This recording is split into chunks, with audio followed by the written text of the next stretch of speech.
don't need a scientific mind to understand reality. You need a free one. The human disease is ignorance, because the system has made them ignorant.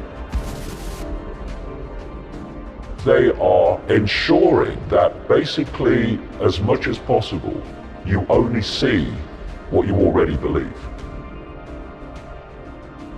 Ignorance is still a choice. They're trying to make it no longer a choice by suppressing alternative information. But still, now, ignorance is choice.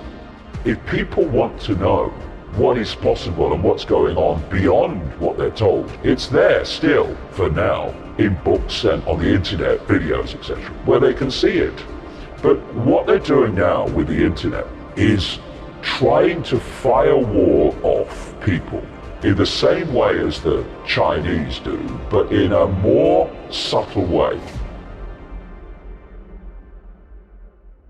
Something Tesla said: you can think deeply and be quite insane, but you need to be sane to think clearly. If you look at a human life, it is a 24/7 almost downloading of a program of perception. Look at it. You come out of the womb and you are immediately influenced in your perceptions of the world by your parents, who've been through the same programming process you're about to go through, and are not passing it on to you through malevolence, but because they think it's real. So immediately you're out the womb and you're already having your perceptions directed and molded by your parents. Then, 3, 4, sometimes 5 years only after you enter this reality, you're sitting at a desk and an authority figure called a teacher is telling you at least 5 times a week, hours and hours a day, what is, what isn't, what's right, what's wrong, what's possible, what's impossible, what's happened, what's not happened. And in terms of control, they're telling you when you have to be there, when you can leave, when you can eat, when you can talk, when you can go to the toilet. You've only just arrived and this is going on. And then all the way through your formative years, right into your teenage years, this download of the state's version of reality is going on.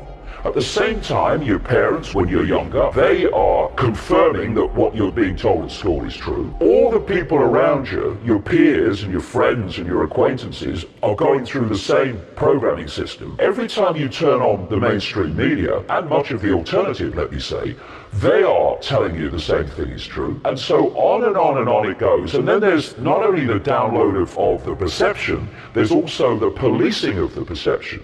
If you challenge what you're being told at school, then you are a disruptive influence in the classroom. If you question what I call the postage stamp consensus, what this download is telling us to believe in terms of its narrowness and possibility, then your peers ridicule you or call you crazy because you're challenging this norm. Next stage, you go into the adult world. You go into politics, you go into journalism, you go into medicine, you go into science, you go into the corporate world, you go into education to be a teacher or an academic. And what are you taking in to those institutions? The core programming that you've been downloading since the day you were born. Actually before, in the womb, through the mother as well, perception programming.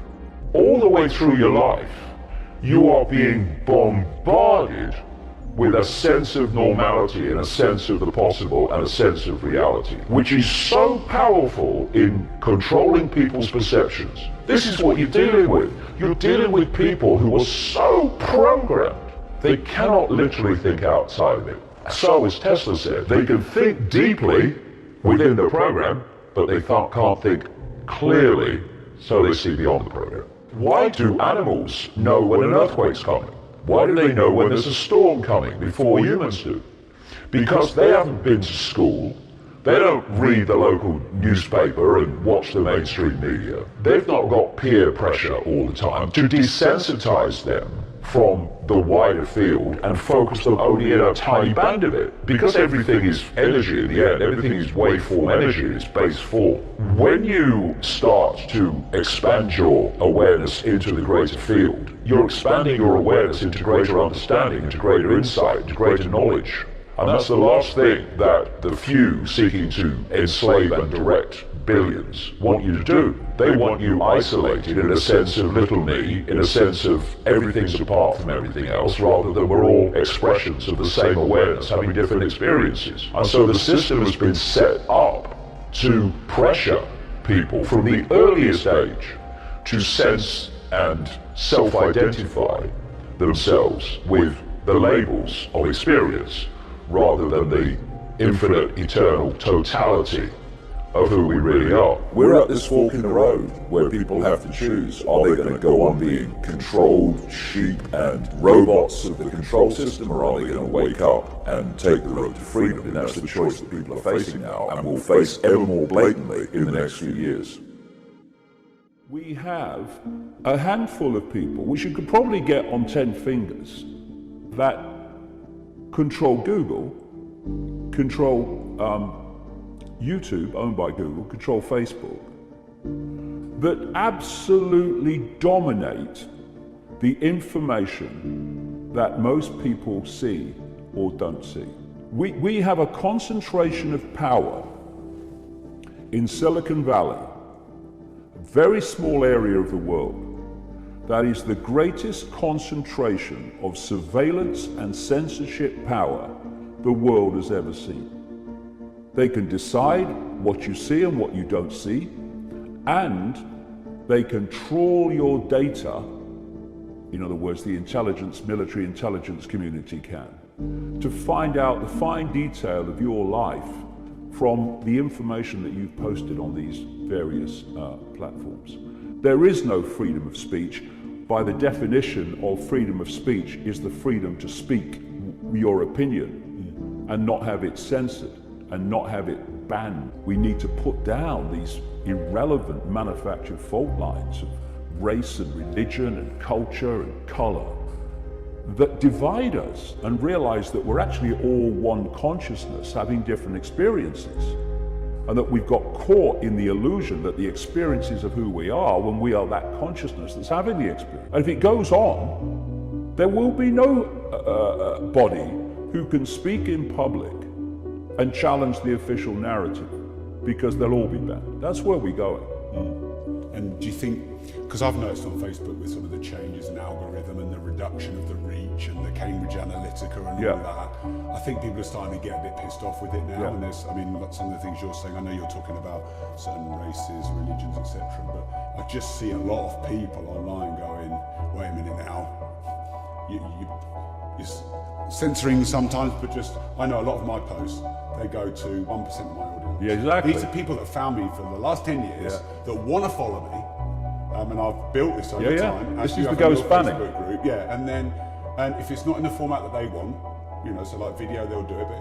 But So do you think people are like, had enough now? Oh, they're getting sick of it. Of course, they're getting sick of it as they begin to understand the scale of it and where this ultimately is going to lead, which will be silencing any dissent whatsoever. That's what it's all about. And you know what sickens me more than anything else? To pursue an agenda of silencing dissent today.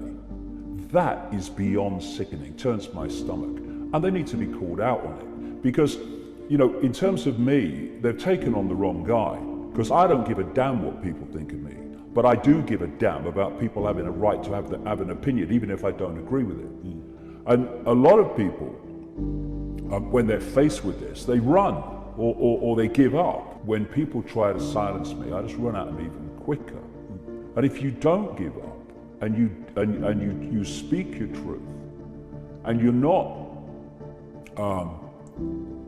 spewing out hatred and all this other stuff, but you're talking about the need to love each other and the need to put down the fault lines that divide us, then it's a power in itself which true hatred, which is that trying to silence you, can't cope with. When true hatred come into conflict with true hatred, which is some of these far right operations, then that's a different dynamic, because that's hate fighting hate. But when hate's trying to silence, or hate trying to silence hate, but when hate's trying to silence someone who's trying to articulate our hatred is how we got into this mess. How allowing the fault lines to divide us is how we got into this mess. And that dynamic is different.